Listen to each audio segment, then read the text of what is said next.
Hi, guys. Welcome. This is a bit of a different format. If you're used to hearing us at Party at the End of the World, we are still going to be doing that. We are still going to be talking politics. This is a bit of a different flavor today, though. One of the things that we got to talking about on last week's podcast that I had to be reminded not to continue to talk about because it was completely off topic and my brain is weird was time travel. And it became fairly evident after Ben and I spoke for a while that we're kind of weird and that we're both on the left of things, but it's not so unbelievable to us that weird stuff is happening and that people are lying about it. Do I believe everything that these people say? No. But do I really like hearing what people have to say about it and playing around with the theories? Yeah. I mean, I come from a generation that grew up listening to Art Bell. I'm from Indiana. It was on the local WIBC radio station, and we used to turn it on. Like I remember like being in school, turning that show on at midnight and just giggling the whole night in pure joy, listening to the weird shit that would unfold in my ears. Didn't believe most of it, but it was unlike any other radio program that I had ever heard up to that point. And it was kind of unique because Art, if he agreed, if he disagreed, if he believed you, if he didn't, he would still let you talk. So you heard all kinds of wild premises on that show. Some of it actually even turned out to be true. There are a few shows out there like that now. There's a YouTube channel called The Y Files that very much is in that vein. Ben, you're a bit more skeptical than I am of a lot of things. And so that's kind of your function here, I would imagine, is to just reel me in and go, no, that's not what's happening. You need to come back down to earth because my brain will play in those puddles and you immediately start analyzing things. So we're a good counterbalance to each other. Yeah, that's what I'm here for. And like, I enjoy the Y Files, and there was this show before that that I think went under that was kind of fun. But I also enjoy shows like Decoding the Unknown, which is very skeptical, and I enjoy I forget what it's called, but it's like an Oxford professor that he takes the time to disprove ancient alien theories and whatnot, and he talks about how things are actually done. I'll try to find the name, but I enjoy those shows as well. And I think it's still worth stretching your mind to be exposed to new ideas that might sound crazy, but if you just ignore everything because it doesn't fit in your world, you're just going to be like that Westworld robot that says, well, that doesn't look like anything to me, and move about your day. And you're going to miss so much about this crazy universe we live in. So yeah, I really like conspiracy theories, even though I believe in maybe 20% of them. They're so fun to talk about and to explore, just like I like talking about creative stories and whatnot. Mm-hmm. And our third co-host for today is... Hi guys, my name's Ryan. Like these two, I'm also kind of not completely skeptical about things. I'm definitely a believer. You know, I grew up watching shows like The X Files and listening to Art Bell on Coast to Coast AM and things like that. So I'm just here to kind of add a third perspective to these two. You're also former military, so... Yeah, that too. So I've seen some shit. We're here to kind of play around with some of the stuff that's happening, and this is we're making this show as a lot of things that have been fought for a long time are currently being disclosed. And they're being disclosed like at the back of farm bills and like in the weirdest freaking places. Just recently, there was a bunch of new UFO information disclosed publicly that was a bunch of pictures, some videos, and I mean, most of it looked like it could be explained away with rational thought and rational look at it. There were a few that were questionable that even made me think, I don't exactly know what that is. And I mean, I've even seen in my service experimental aircraft flying, and I know that we have aircraft that we are working on that we haven't told anybody about yet, that if you see it, you'd be like, what the hell's that thing? But to hear actual Air Force pilots or Navy pilots comment on tracking objects and then say, hey, we don't know what that is. That's not one of ours. That's a little shocking. Yep.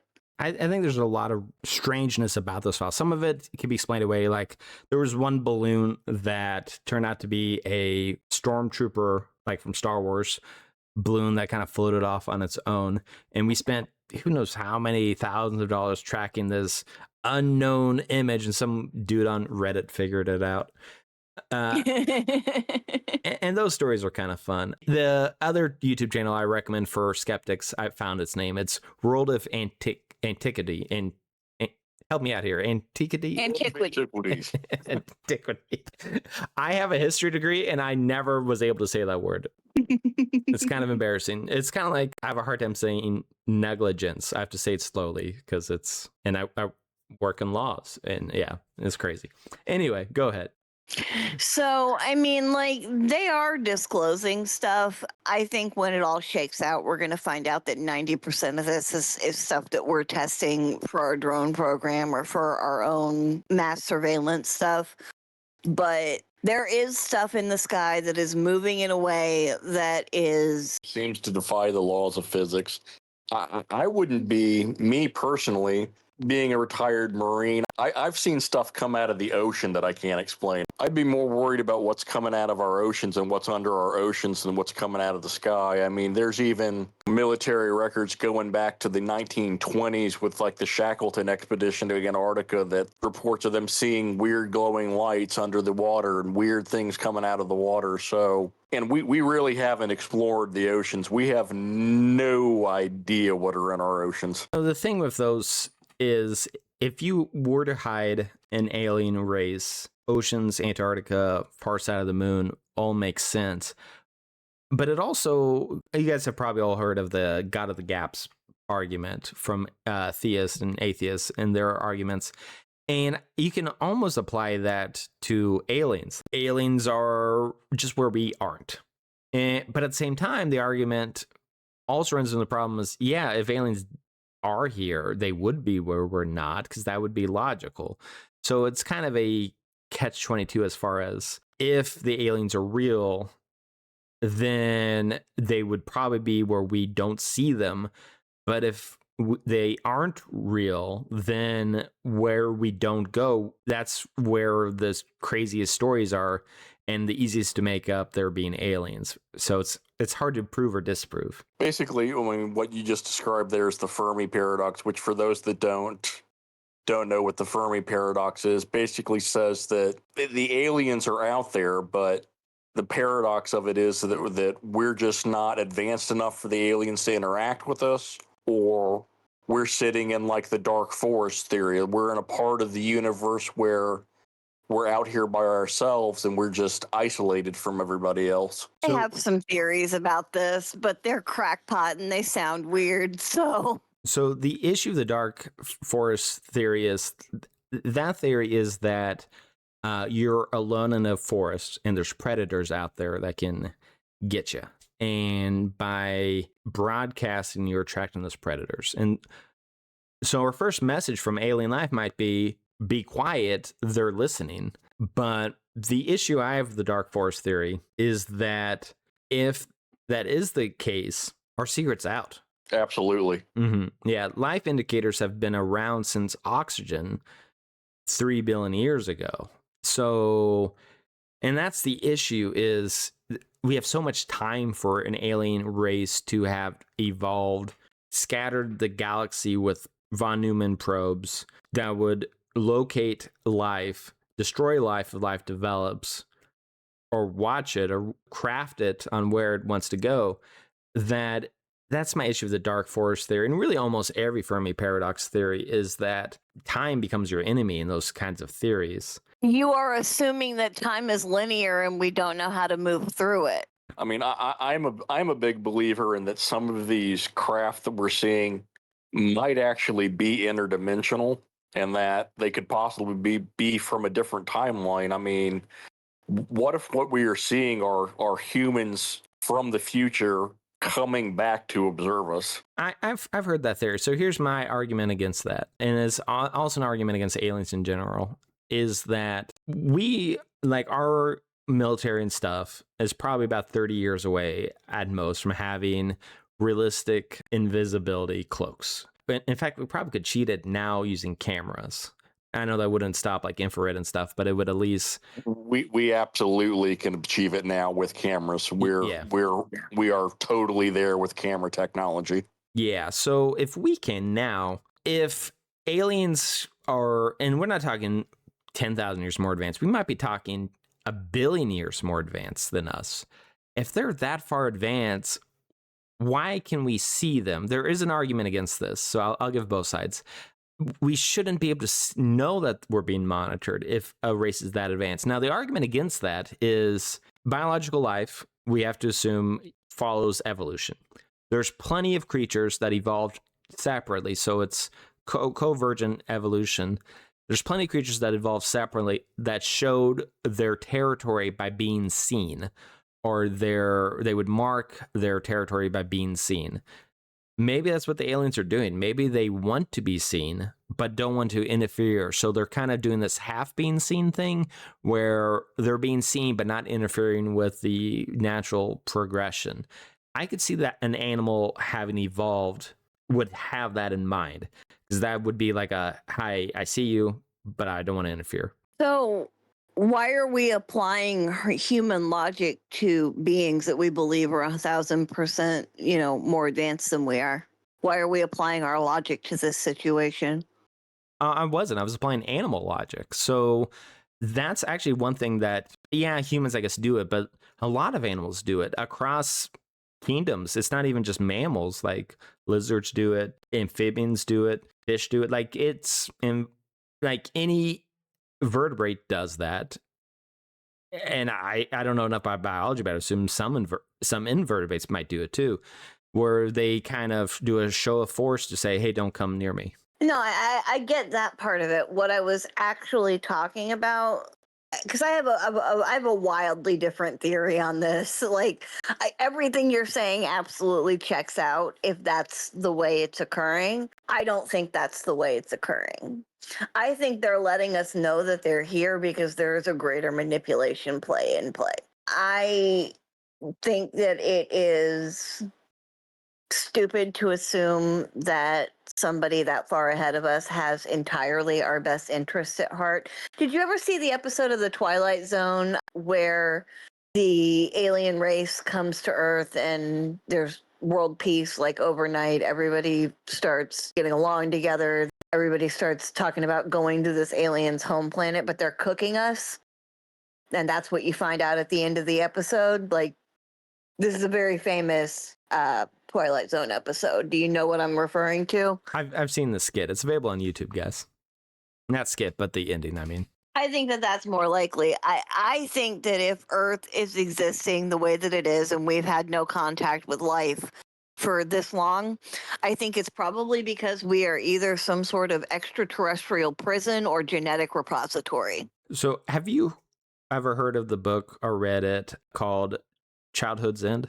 Yes. Yes. Your theory reminds me of Childhood's End, and we would be in the early steps, but this could be how you take a fish, you keep it in its baggie, but you put it in the aquarium so it gets used to the water, kind of like that. That could be what's going on. Yep.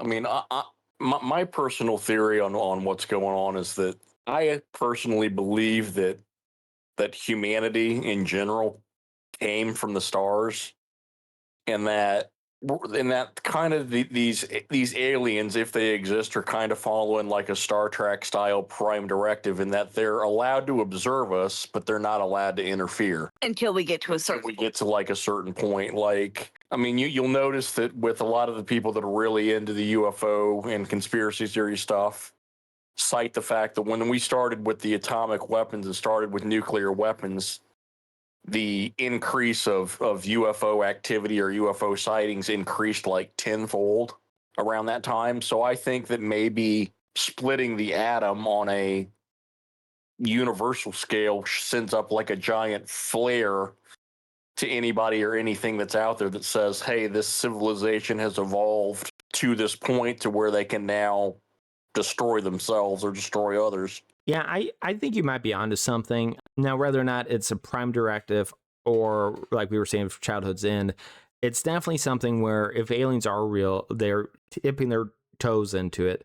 And the splitting of the atom seems to be something that is massive to that. And some people cite splitting the atom as a great filter, part of the Fermi paradox. Civilizations go through these things called great filters, that as they go through them, it weeds out some civilizations. So that splitting the atom, maybe 1 in 10 civilizations move on and don't kill themselves. And maybe that's why the aliens are so much more visible now, so they want to gain all the information they can, knowing that it's only a matter of time before we blow ourselves up. I mean, Given the current world environment, you might not be too off on that. Yeah. And I would say AI is probably another great filter. Like, it's hard to know because we only have a sample size of one, but it really does seem like the jump in technology from discovering what electricity is to AI is really short. Like, you blink and you miss it. And maybe we're a fluke, maybe we're normal. You have to assume, though, in science that with a sample size of one, you're a consistent normal. But that might not be true. Maybe it's just really bizarre for a race to do what we did, discover electricity, master it, master computers, master atomics, all within like 200 years. That might be considered just extremely unusual. I don't know, though. I think you're onto something there, Ben. The increase in technology. I mean, even in our lifetime alone, we went from computers that were the size of houses to now we have a device in the palm of our hand that can tell us almost anything instantaneously. I mean, technology seems to be rapidly increasing at a rate that historically, it would take 1,000 years to go from one age to a next, and now it seems like year to year, month to month, technology is increasing that much exponentially faster. Yeah. And or was for a while. well, I think it's going to increase. And I really feel for the parents out there that have teenage children. Like, Yeah. what do you tell them to go into? I have no idea. Like, it's different if you have a baby. That's different because you'll have a better idea. But if someone's like 15, what do you tell them? What do they do? It's scary out there for parents with teenagers. I mean, I even look at something like cancer research. Like, I lost my father to melanoma skin cancer. The type of cancer that he had now, 16 years later, would be so much more treatable than if he had it today because of the advancements in technology that they've made in the last 16 years. If he was alive today and got it, his success at survival rate would be like 90% as opposed to like the 30% back 16 years ago. Yeah. And in 16 more years, it'll probably be near 100%. It's crazy. Yeah, exactly. I don't think it'll ever be near 100% because I don't think the drug companies want there to be a cure for cancer. Well, that's Yeah, possible. I think that's partly it, I think, but also we're seeing diseases. I mean, look at the COVID vaccine. Look at how quickly we developed a vaccine for something that should have shut the world down for a decade. Yeah. And in less than in a year and a half, they come up with a vaccine out of nowhere and just It's not out of nowhere. It was based on very solid research, but still the planning to go from idea to vaccine, the timeline was just unheard of. Nothing had ever been done like that before. yes. Well, a lot of that had to do with mRNA being such a new kind of vaccine that it was able to be modified. And Trump, early on in his presidency, talked about how we'll eventually have custom vaccines. That'll be kind of neat. I know a lot of people, maybe people listening to this, would be really hesitant about those. But if proven safe, that'll be pretty cool. Yeah. Yeah.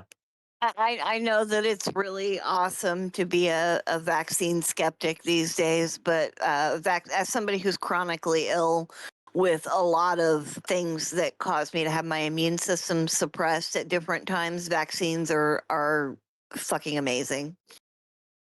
I grew up with a dad that was a doctor, a surgeon, and a scientist at heart. So I'm always going to be pro team vaccine in my mind. Yeah. So do we want to go down the rabbit hole? Because I can tell you my theory about what's causing all those autism things, or should we return to the aliens? You can go ahead and tell me your autism theory, dear. All right. So this is a true story. I worked on a case against CPF. That's chlorophosphate something. I can't pronounce it. I'm bad at pronouncing words. I was able to actually work with Erin Brockovich, which is cool. Not that I knew her, but we were on the same email chain, and that alone's pretty neat. And Nice name drop. yeah, right. So CPF is He's single, ladies.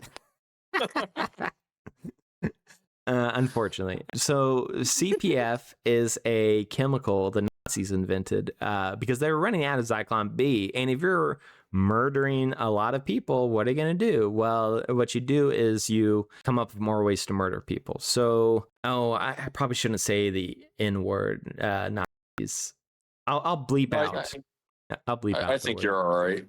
Anyway, so the fascists from Germany in the 1940s invented a secondary chemical because they were running out of Zyklon B, and that's called CPF. Now, we in America had this brilliant idea to spray it on our crops. Obama put a ban on it. Trump lifted that ban. What this chemical does, we only know because California has regulations. And so next time someone tells you regulations are bad, remember that California is the only state we know what actually is sprayed on our food, which is scary. So California's regulations say you have to keep track of what's sprayed. We know CPF was sprayed on their fruits and veggies. Every single worker, rather pregnant, would be pregnant in 10 years that sprayed CPF, 100% of them, their children had autism. It was so bad that the local school districts stopped normal classes. They only had special needs classes. That's how bad it is. We're talking thousands of children that have had their lives ruined because of corporate greed, because these companies spray CPF on our food. And this is something no one talks about, but has ruined the lives of countless people. And what this does is it hangs out on our fruits and veggies. Now, you've always been told to wash your fruits and veggies. It's a good idea. You should wash them. But how well do you wash them? When you go to a fast food place, do they wash their tomatoes on their burgers? Like, you don't know. And I think that chemical has a chance to cause autism in people that digest the food. This is unproven. This is a conspiracy theory. So CPF companies lay off. But that's my theory. And I think it's backed by what we discovered based on migrant workers in California. And it is a horrible thing that we're putting in our bodies. I think you might be onto something there. I mean, as somebody that's on the higher functioning end of the autism spectrum, I personally think that there probably is an environmental cause, like you said, that there's something in the environment that we are doing as humans that are causing this increased rate of autism, because it didn't used to be like this. I mean, well, but we've also got increased diagnostic criteria too. That is true, but the actual birth rate of children with autism has gone up exponentially higher than like the normal rate of birth. Yeah, I think diagnostics probably plays a part in it. But like, so I volunteered to teach Ukrainians English, and it's a fun, rewarding experience. And when I do that, we talked about gardening today and talked about gardening terms and stuff. And we talked about this today actually, and she says, yeah, they have autism in Ukraine, but they don't have the rate we have it here. So like the vaccine rate's about the same. So if it was vaccines doing it, you would expect them to have the same rates of autism. Right. And they do get American produce, but they get less of it. So I think it's probably the produce. I think your fruits and veggies are doing it, unfortunately. Well, and it's not like they would be open about that. No, they wouldn't. No. And again, only California is the only state that monitors what's actually sprayed on crops. which is that just sounds insane to me. And I know here in Indiana, because I have a bunch of friends and people I grew up with that work in the agribiz industry, that Indiana does not regulate what you spray on your crops here in the state at all. Yeah. It's pretty much free reign. If it's legal to spray on the crops, you can do it. And I mean, I even learned that when I worked at a grocery store, when I worked in produce at a grocery store, that what we label as organic is really up to the distributor, that the term organic really means whatever they want it to mean, depending on what distributor you're going through. Yeah, it's sad. Maybe the aliens can help liberate us from our government. I don't know.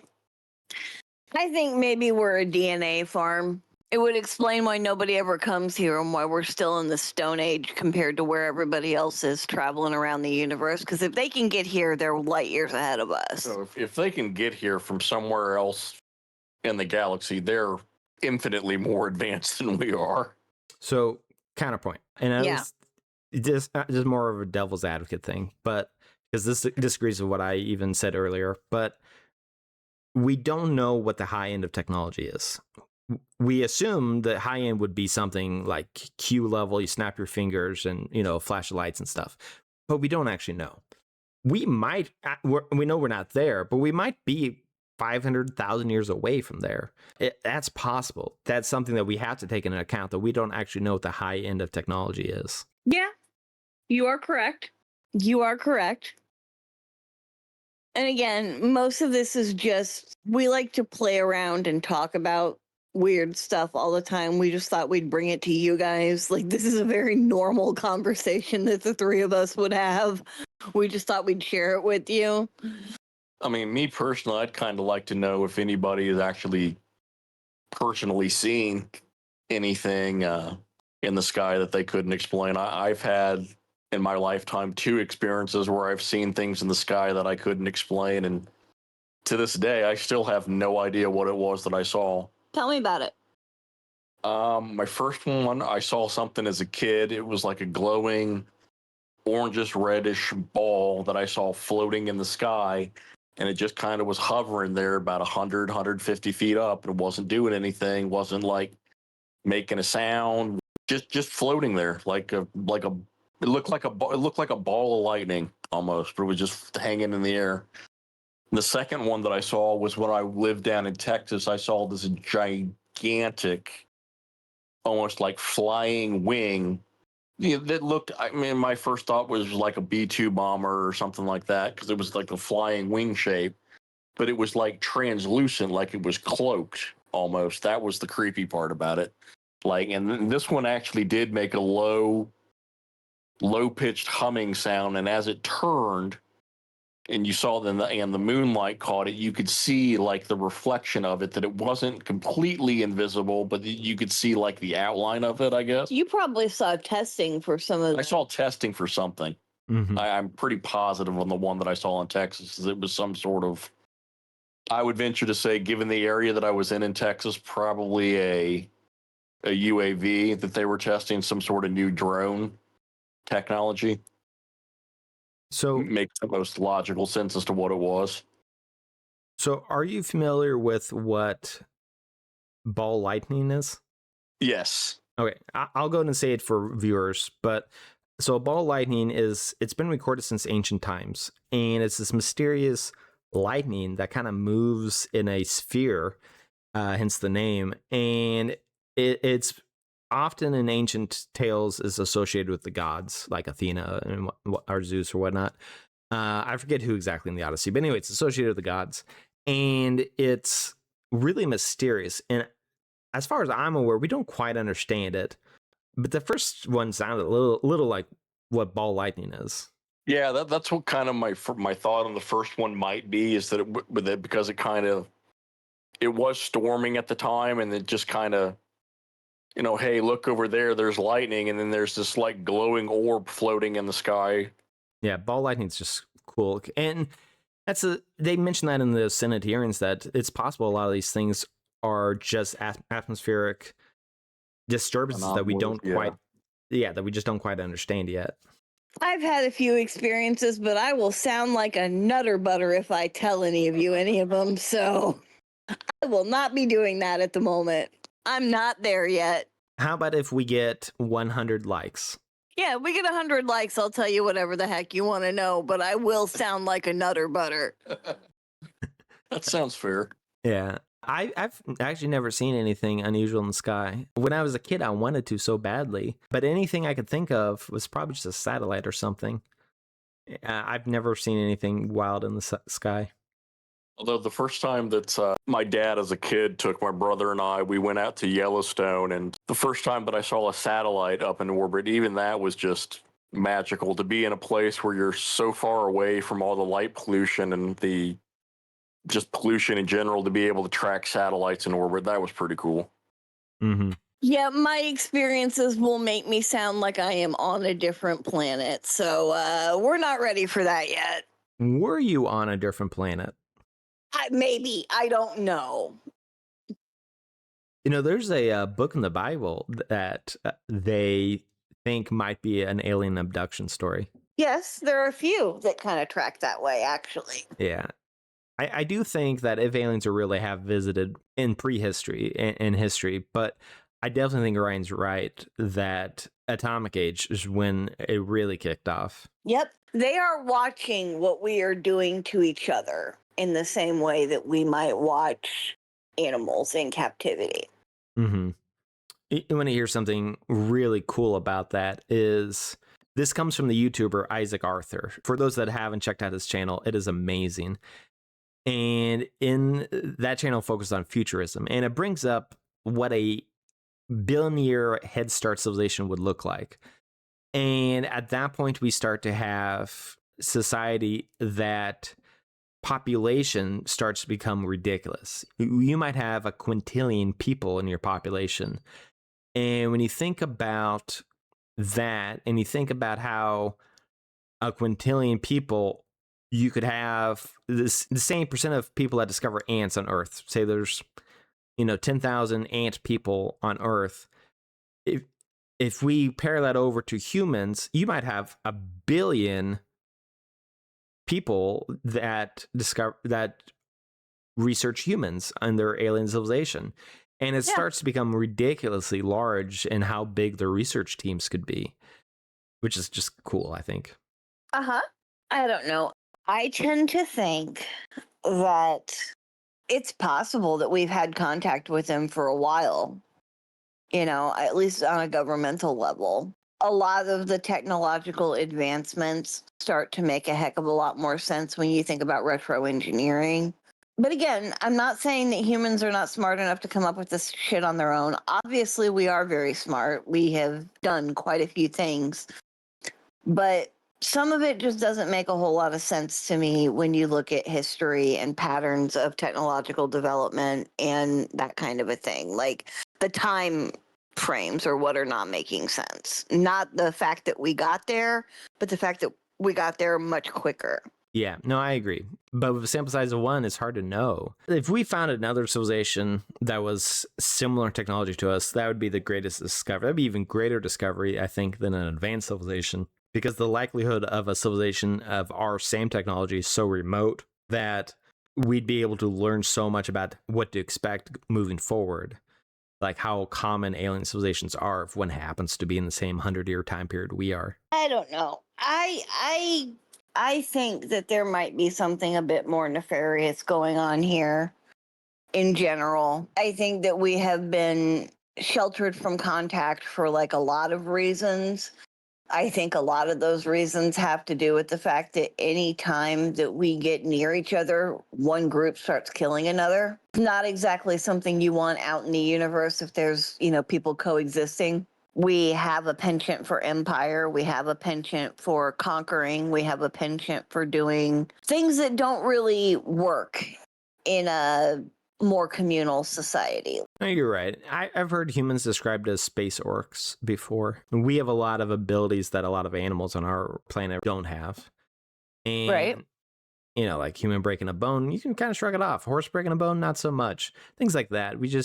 We have a lot of stuff going for us that could make us into space orcs. We might be the Imperium of man 40,000 years from now, and an alien probably wouldn't want that. Yeah, because we do seem to take joy in suppressing other beings. We take joy in war. I know that sounds awful to say, but we sure do it a lot for somebody for a group of people that claims to dislike it. Well, I think as we get more advanced, that is being bred out of us. Even in the ancient times, people had consciousness. It's not, like Caesar was labeled a war criminal by his own people, and I think a lot of people thought that it was just the way things were. Same attitude of slavery. People that had slaves didn't think it was necessarily good, but they, in their mind, they rationalized it. Evil can always be rationalized. And I think as we become more advanced and learned, it makes it harder to rationalize evil. That said, wars are also a lot more destructive now than they were then. So there might be less wars now than at any point in human history, but they can be a lot more destructive. Yep. Thanks to that splitting of the atom. That's one thing to remember. I know it's easy to get doom and gloom. I get doom and gloom too, but this is actually the most peaceful time in human history. I know that sounds crazy, but it's actually true. I mean, as much as we are in minor regional skirmishes and stuff, there is more peace going on now than at any other time in history. Which is hopeful. But we're also in a post-war era, so I don't know. Maybe that won't last, but hopefully it will. And as we get more advanced, little skirmishes will get fewer and fewer. We may actually one day have a year without war in the world. Maybe one day. That would be nice. Would be nice, yeah. You know, I know we were going to talk about a few other things, but we kind of went on this for a little while. Yeah, no, this was good. I thought this was a Yeah. good first episode of our conspiracy theories and crazy stuff. Yeah. We do have conversations like this on a pretty regular basis, though, so we just decided to let you guys in on it. Most of the people talking about this kind of stuff are firmly in a right-wing area. And I'm sorry, but that's not a political thing. Like, I think that we should all be talking about it, whether you think it's insanity or not. I think that it's something that it helps to talk about. Well said. But I think this is a good place to stop on the first one. We have a couple of other things to talk about when we record next, but if we were going to start talking about psyops, we'd go for another hour. Easily. Yeah, this was good. So thank you for having me. Yeah, of course. Thank you for coming with me. Ryan, you got anything you want to say? The truth is out there. Thank you for spending some time with us, listening to us ramble about things. We will be back again next week, probably around the same time, same bat channel, probably same off-the-wall topics in this one. And we're just going to keep it going for as long as we can. If you guys want to listen, we want to talk about it. Remember, if we get to 100 likes, I'll tell you my batshit stories, but I'm not going to do it for nothing because it makes me sound insane.